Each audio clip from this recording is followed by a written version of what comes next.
Stop. N'avancez pas vers le nouvel an de la même manière. Respirez. Fermez les yeux pendant 2 secondes et écoutez, parce que le passage n'est pas qu'un calendrier. C'est une frontière, c'est une porte, c'est un seuil, et une porte ouverte ne demande pas qui entre. Vous pourriez être à un câlin de distance de commencer l'année en paix, ou à un câlin de distance de livrer votre paix sans vous en rendre compte.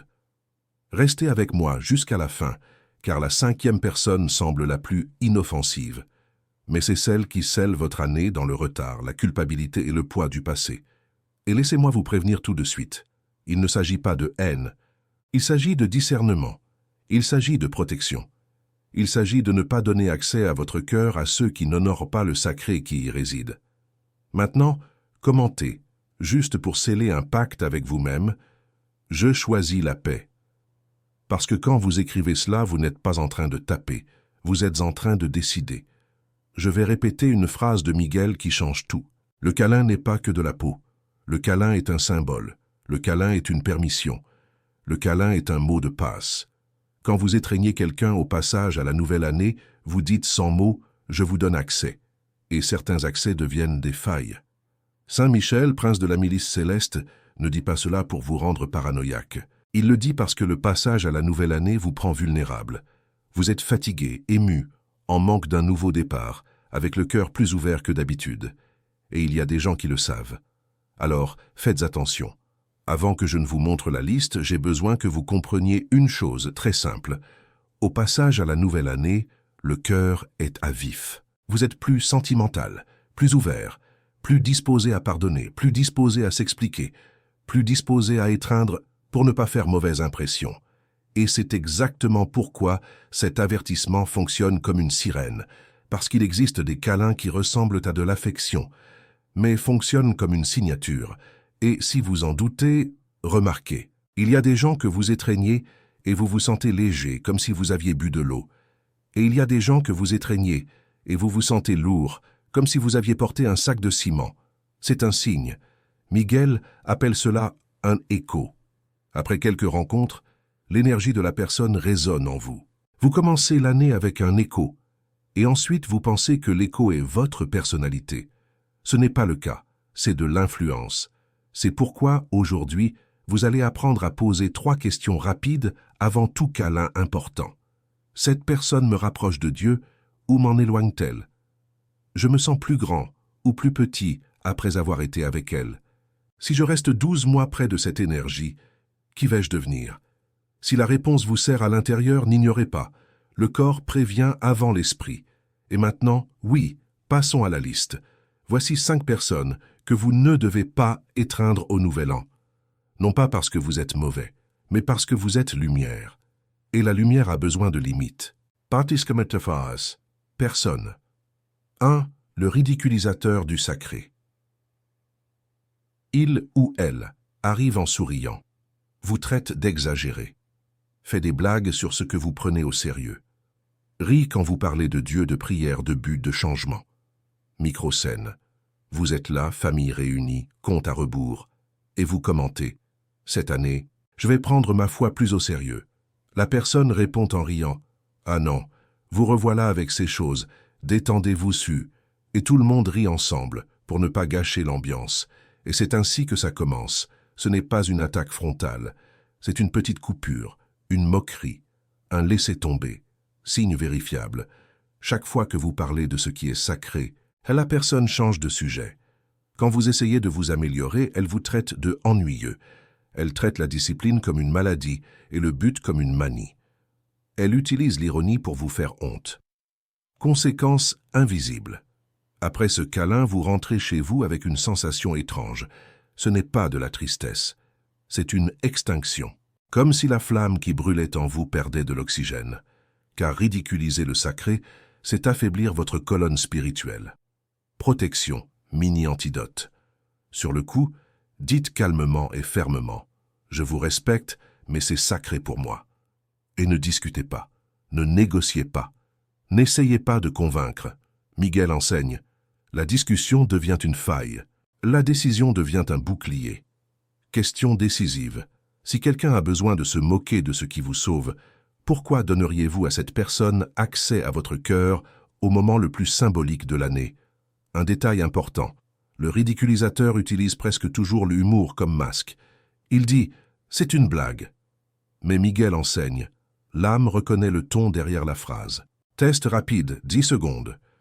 Quand vous partagez quelque chose qui vous guérit, cette personne célèbre-t-elle ou minimise-t-elle? Elle demande « Comment puis-je vous soutenir ?» ou demande « Vous êtes devenu un saint ?» Elle respecte votre silence ou a-t-elle besoin de vous provoquer? Signe dans le corps, vous commencez à trop vous expliquer. Vous avez envie de vous justifier. Vous ressentez cette impulsion de prouver que vous n'êtes pas naïf. C'est le piège. Car lorsque vous entrez en mode justification, vous avez déjà perdu votre centre. Comment se protéger sans se disputer, si c'est de la famille? Souriez. Dites la phrase bouclier. Déplacez le sujet vers quelque chose de neutre. Et intérieurement, faites une micro-prière. Seigneur, garde ma flamme. L'objectif n'est pas de gagner une discussion. C'est d'empêcher que votre foi ne devienne une scène. Et faites attention, ce type de personne n'a pas besoin d'être mauvaise. Elle peut juste être loin de Dieu et, à cause de cela, ressent un malaise en voyant la lumière. Quand la lumière dérange, le rire devient une arme. Alors ne discutez pas, ne négociez pas, protégez-vous simplement. Personne 2, le secours émotionnel. Cette personne n'arrive pas en ennemi. Elle arrive comme un besoin, comme un manque, comme « seulement toi me comprends ». Microscène. Au passage à la nouvelle année, pendant que tout le monde s'embrasse et célèbre, elle vous tire à part et commence. « Je n'en peux plus de ma vie. Personne ne se soucie de moi. » Et en 5 minutes, vous portez déjà un monde qui n'est pas le vôtre. Vous étreignez par pitié, par culpabilité, par peur de paraître froid, signe vérifiable. Vous trouvez la personne bien et vous en ressortez épuisé. Elle ne s'améliore jamais, elle ne fait que transférer son poids. Tout devient une crise. C'est toujours urgent, c'est toujours maintenant.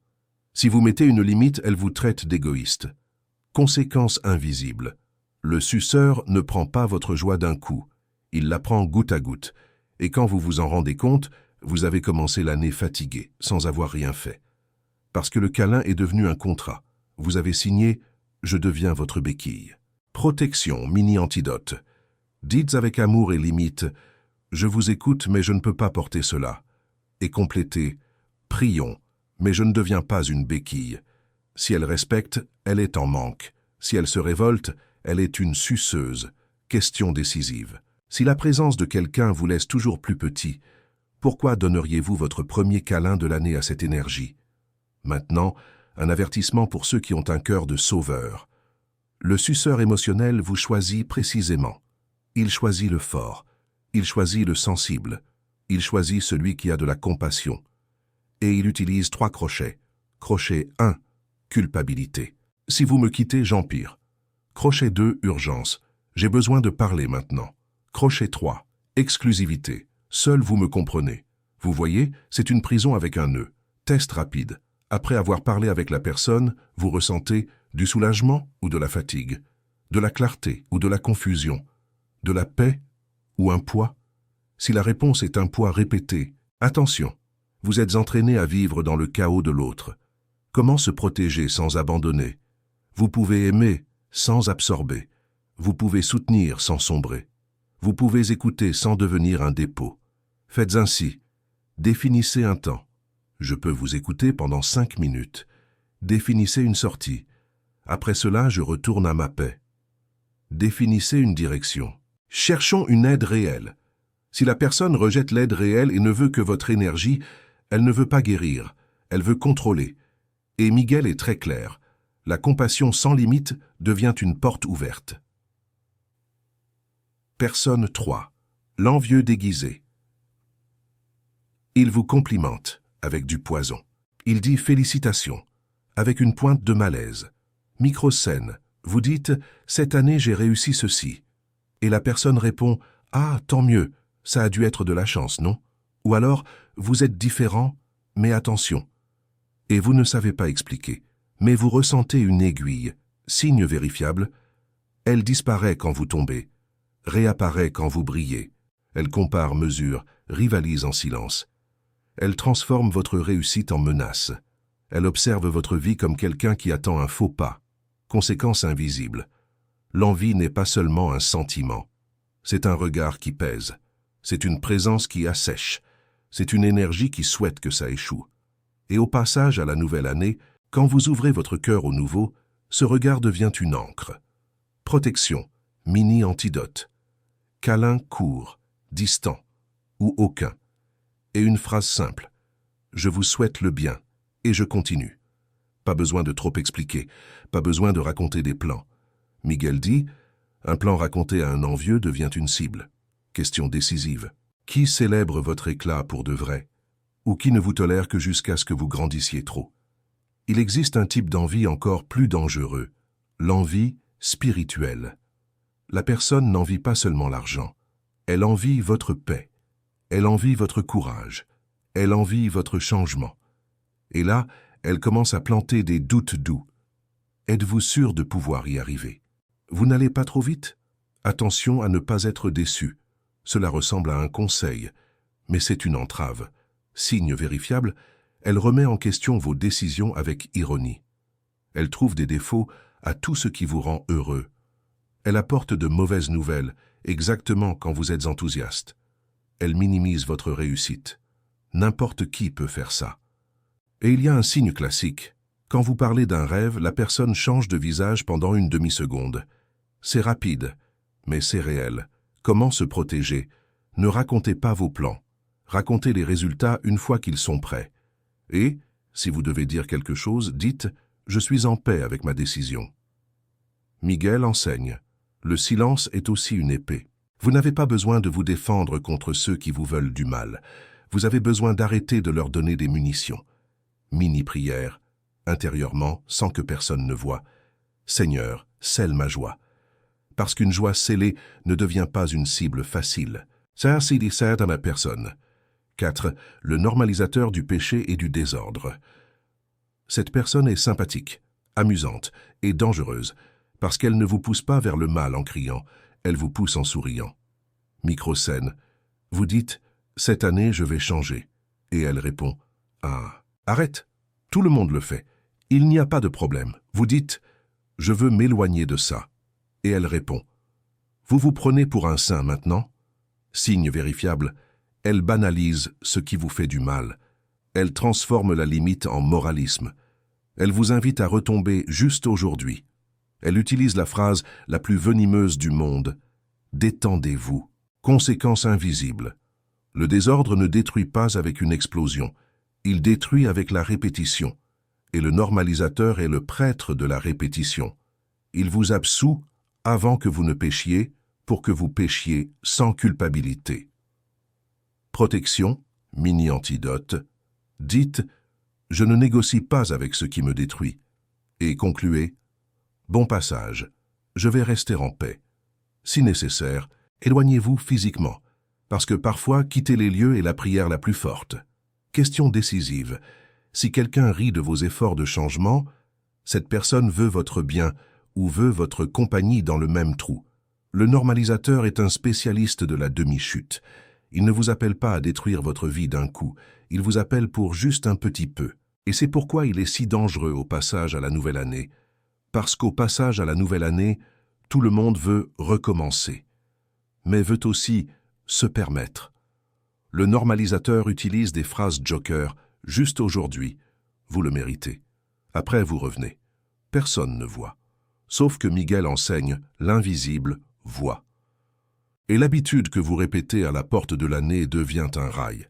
Signe pratique, après avoir été avec cette personne, vous rompez facilement vos promesses. Vous revenez à un comportement que vous aviez juré d'abandonner. Vous vous réveillez le premier avec de la culpabilité au lieu de la gratitude.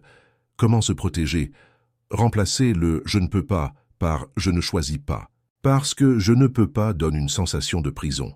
« Je ne choisis pas » donne une sensation d'autorité. Dites « je ne choisis pas cela pour ma vie ». Et si la personne insiste, ne discutez pas. Partez, buvez de l'eau, regardez le ciel, respirez. Parce que parfois, partir est l'exorcisme. Personne. 5. Le prisonnier du passé. Maintenant, Écoutez attentivement. C'est la plus subtile, et c'est pourquoi elle est la plus dangereuse. Le prisonnier du passé ne semble pas un ennemi. Il semble nostalgie, il semble souvenir, il semble juste une conversation. Microscène, au passage à la nouvelle année, au lieu de bonne année, il vous étreint et dit « Tu te souviens quand tout était mieux ?» ou « Tu as changé, avant tu étais comme ça ?» ou « Ah, on va voir si cette année tu y arrives. » Et il parle en riant, comme si c'était une blague. Sauf que chaque phrase est une chaîne.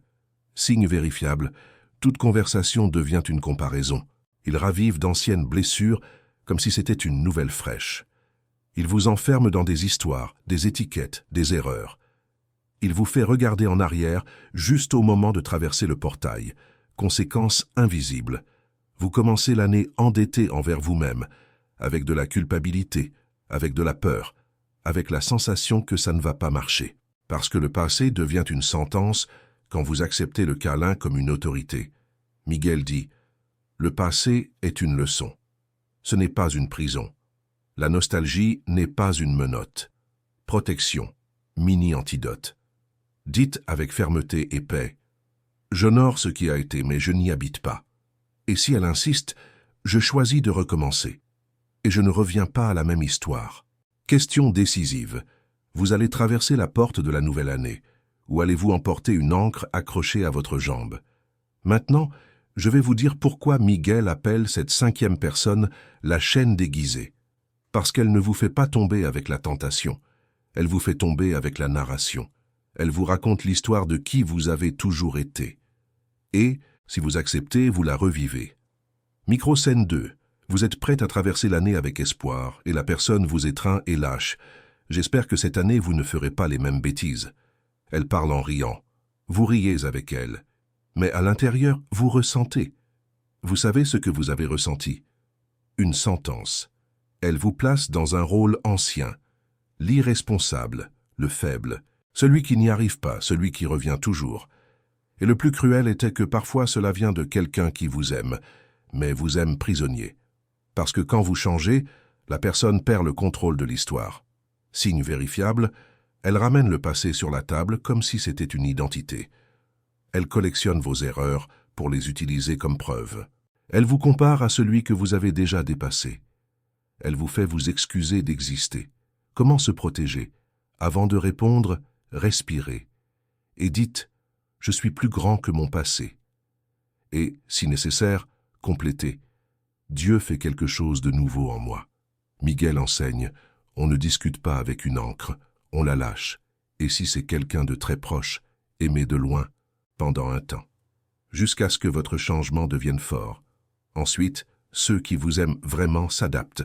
Ceux qui n'aiment pas essaient de vous ramener en arrière. Le pivot qui soutient tout. Maintenant, retenez ceci. Le câlin n'est pas que de la peau. Le câlin est une permission. Le câlin est un accès. Le câlin est une signature. Et savez-vous pourquoi c'est si sérieux au passage à la nouvelle année? Parce que le premier câlin de l'année fonctionne comme une primauté. C'est comme si vous disiez à l'invisible « ceci entre en premier ». Et ce qui entre en premier gouverne généralement l'ambiance du reste. C'est pourquoi Miguel ne vous demande pas de devenir une pierre. Il vous demande de devenir un gardien. Un gardien ne hait pas. Un gardien discerne. Et si vous pensez « mais et si j'ai déjà étreint quelqu'un comme ça ?» Respirez, parce que Miguel donne aussi une issue. Il ne fait pas que prévenir. Il enseigne à fermer la faille.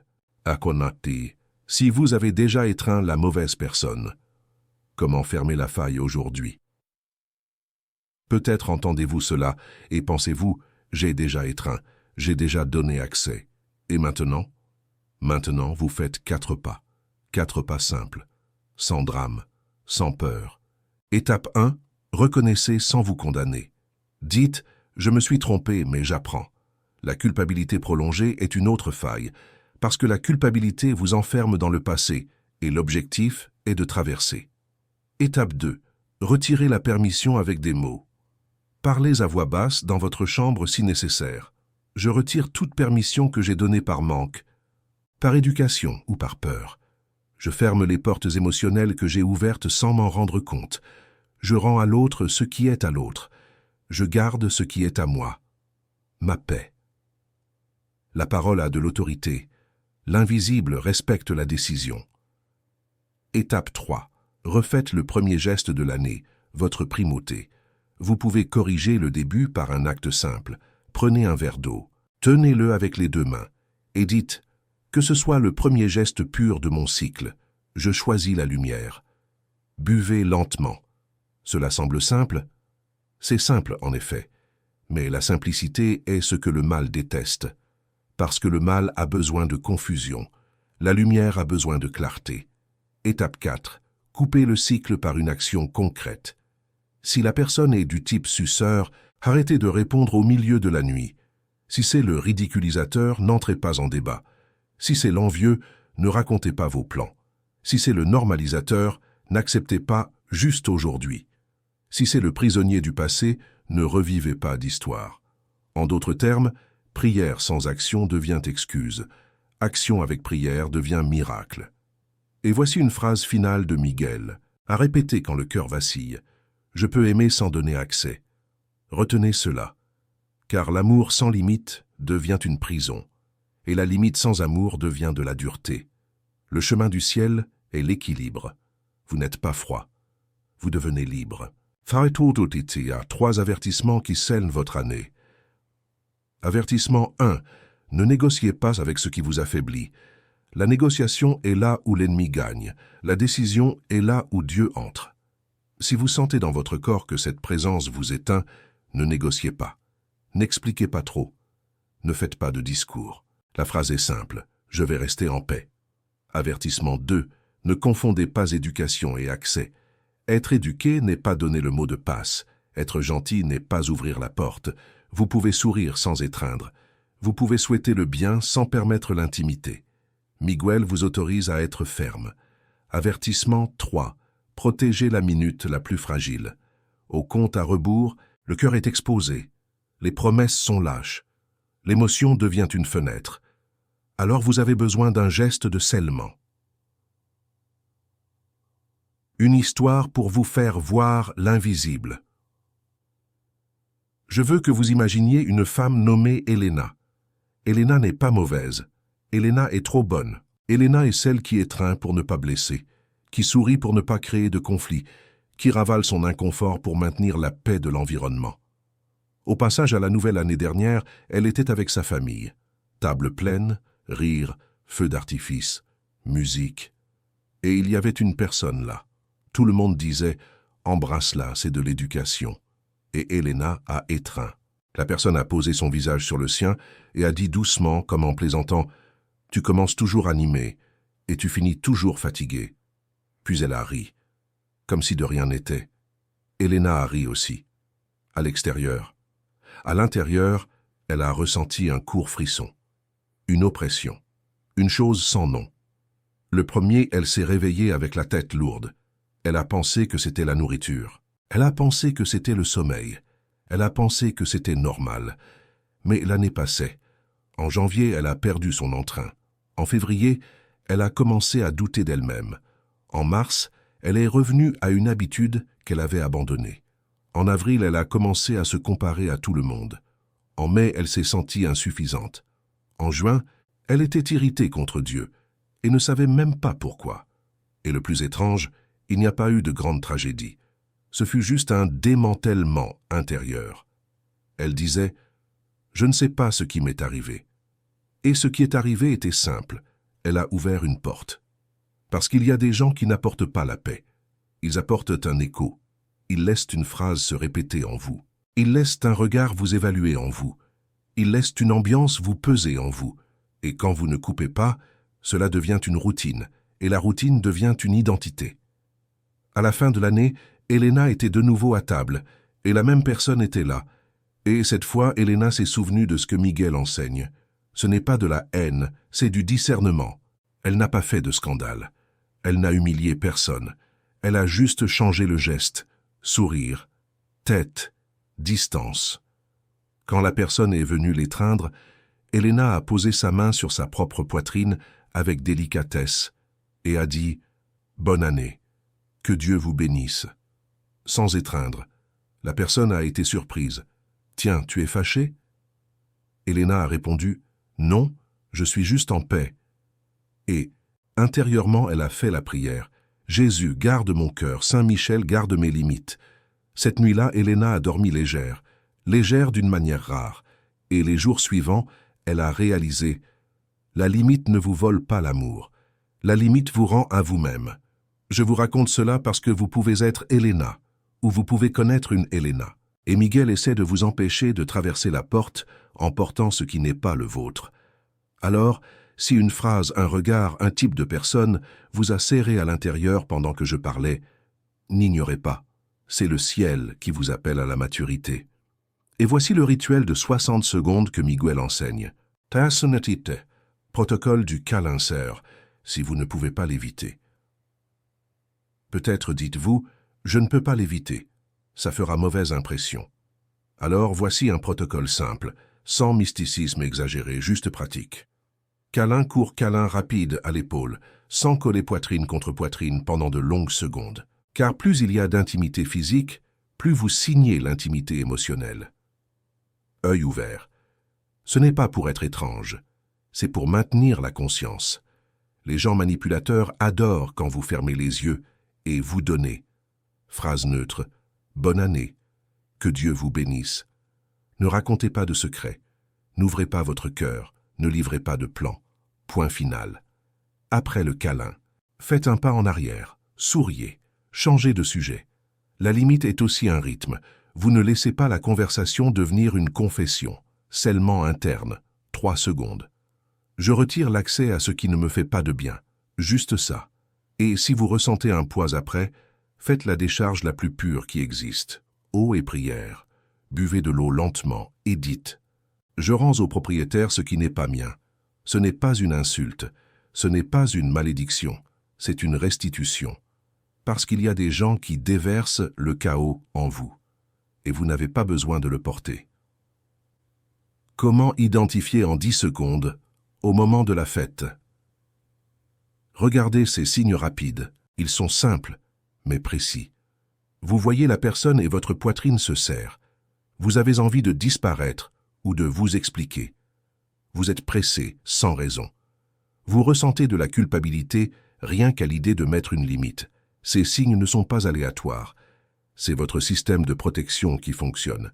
Miguel ne vous demande pas d'ignorer votre cœur. Il vous demande d'obéir à la vérité que vous ressentez. Et voici la règle d'or. Si vous devez vous trahir pour maintenir la paix avec quelqu'un, ce n'est pas la paix. C'est de la soumission. Tassi dit dedicasens, ce qu'il ne faut pas faire, les 3 pièges les plus courants. Piège 1. Je vais étreindre pour ne pas faire de vagues. Faire des vagues vaut mieux que donner accès. Piège 2. Après je prie et c'est réglé. Prier est puissant. Mais ouvrir la porte tout le temps et demander à Dieu de la fermer seul, c'est vous qui déléguez votre responsabilité. Piège 3. Je peux gérer. Parfois vous y arrivez. Mais pourquoi choisiriez-vous de commencer l'année en luttant si vous pouvez commencer l'année en paix? Miguel est objectif. Le début compte. Le premier pas compte. Le premier câlin compte. Avartichuk. Le rituel du scellement, 60 secondes. Avant minuit, ou dès que vous le pouvez, faites ceci. Posez votre main sur votre poitrine et dites lentement « Jésus, garde mon cœur ».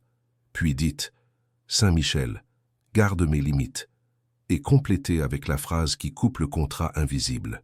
Je ne donne pas accès au chaos. Maintenant, si vous êtes seul et que vous voulez rendre cela encore plus concret, prenez un papier. Écrivez le nom ou l'initiale de 3 énergies que vous ne voulez pas porter. Culpabilité, comparaison, désordre, ou écrivez ce qui est le vôtre, et déchirez lentement. Pas avec colère. Déchirez comme quelqu'un qui coupe une attache. En déchirant, dites « Je ferme cette porte. Je retire cette permission. Je choisis la paix. » Si vous devez gérer ces personnes dans le même environnement, peut-être pensez-vous, mais c'est la famille, c'est le travail, je ne peux pas éviter. Alors vous utiliserez des limites courtes, comme une épée de lumière. Pour le ridiculisateur du sacré, je vous respecte, c'est sacré pour moi. Pour le suceur émotionnel, Je vous écoute, mais je ne peux pas porter cela. Prions. Pour l'envieux déguisé, que Dieu vous bénisse. Et ne racontez pas vos plans. Pour le normalisateur du désordre, je ne négocie pas avec cela. Pour le prisonnier du passé, j'honore ce qui a été, mais je n'y habite pas. Vous voyez, ce sont de petites phrases, parce que le bouclier n'a pas besoin d'être long, il a besoin d'être ferme. La douleur silencieuse est le point où vous vous trahissez. Maintenant, je dois vous poser une question qui fait mal, mais qui guérit. Combien de fois avez-vous étreint pour être accepté? Combien de fois avez-vous donné accès pour ne pas paraître dur? Combien de fois avez-vous ravalé un inconfort et appelé cela de l'amour? La douleur silencieuse naît ainsi. Vous vous trahissez petit à petit pour maintenir la paix avec ceux qui vous enlèvent la paix. Et Miguel ne vous appelle pas à la guerre contre les personnes, il vous appelle à la guerre contre votre propre permission. Parce que le plus grand ennemi, souvent, c'est vous qui dites « tout va bien quand tout ne va pas bien ». Si vous vous reconnaissez dans cela, ne vous blâmez pas. Réveillez-vous simplement. Le discernement n'est pas une condamnation, c'est une libération. Le plan de 7 jours pour ne pas retomber. Maintenant, pour sceller vraiment, Miguel donne une méthode simple. Pendant 7 jours, à 3 moments, vous répétez 3 décisions. Matin, aujourd'hui je choisis la paix et les limites. Après-midi, je retire l'accès à ce qui me draine. Soir, je ferme les portes qui ne sont pas de Dieu. Cela prend 20 secondes, mais cela reprogramme votre cœur, parce que la limite est un muscle. Si vous ne l'entraînez pas, vous cédez. Et si un de ces 7 jours vous glissez, ce n'est pas grave. Vous ne revenez pas à la culpabilité. Vous revenez à la décision. Vous n'avez pas besoin de ressentir l'envie de mettre une limite. Vous avez juste besoin de la mettre. Le sentiment vient après, quand votre cœur comprend que vous vous êtes protégé. Et rappelez-vous, la limite n'est pas une punition. La limite est un soin. C'est vous qui traitez votre âme comme un autel, car un autel n'est pas un endroit où n'importe qui peut toucher. Prière finale de protection. Maintenant, si vous le pouvez, fermez les yeux. Seigneur Jésus, garde mon cœur en ce nouveau cycle. Purifie mes intentions, guéris mon manque, renforce mon courage. Saint Michel Archange, prince de la milice, Céleste, entoure ma vie de ton épée de lumière, garde mes frontières, révèle les déguisements, ferme les failles, coupe les contrats que j'ai faits par peur, par culpabilité, par besoin d'approbation. Je déclare, je ne donne pas accès au chaos, je ne donne pas accès à l'envie, je ne donne pas accès au désordre, je ne donne pas accès au passé comme prison. Je choisis la paix, je choisis la lumière, je choisis un nouveau départ. Et si quelqu'un ne peut pas marcher avec moi dans la lumière, je bénis et je continue, sans haine, sans guerre humaine, avec des limites saintes. Amen. Saut final, ce que Miguel vous dit de dire au passage à la nouvelle année. Si vous êtes entouré de gens et que vous voulez un saut simple, voici. Quand il reste 1 minute avant minuit, pas besoin de faire de discours. Posez simplement votre main sur votre poitrine et répétez 3 fois, intérieurement, lumière, limite, paix. Parce que ces 3 mots deviennent une direction, et la direction devient un destin. Ensuite, quand quelqu'un viendra vous entraîner vers le drame, les ragots, la comparaison, la confusion, vous revenez au saut. Vous n'entrez pas dans les explications, vous n'entrez pas dans les justifications. Vous revenez simplement à la direction. Et si quelqu'un insiste pour vous traverser, vous utilisez la phrase la plus forte et la plus courte. « Je suis en paix ». Voilà, c'est tout. Le ciel n'a pas besoin de bruit pour agir. Le ciel a besoin de vérité. Et rappelez-vous, votre année ne sera pas décidée par une fête. Elle sera décidée par les limites que vous maintenez après la fête. C'est pourquoi le plan de 7 jours existe. Parce que ce que vous faites à la porte doit devenir ce que vous faites sur le chemin. Alors, si aujourd'hui vous faites une chose différente, une seule, que ce soit cela, ne donnez pas votre premier câlin à celui qui vous éteint. Donnez votre primauté à Dieu, même si c'est en silence, même si c'est seulement en vous. Maintenant, commentez ci-dessous. Je ne donne pas accès au chaos. et partagez avec quelqu'un que vous aimez, parce que parfois ce qui manque à la personne est une phrase. Vous savez pourquoi? Parce que beaucoup de gens confondent être bon avec être disponible. Et là, ils commencent l'année en répétant des cycles sans en comprendre la raison. Envoyez à cette personne qui sort toujours épuisée de la fête ou qui revient toujours à la même erreur sous la pression des autres. Parfois, la vidéo devient le courage qui manquait, une limite, un bouclier, une décision. Que votre passage à la nouvelle année soit pur, que votre année commence légère, et qu'aucune ombre n'entre par la porte de votre cœur. Amen. Et que Saint Michel vous donne discernement, courage et sérénité pour dire oui au ciel, et non au chaos en ce nouveau cycle.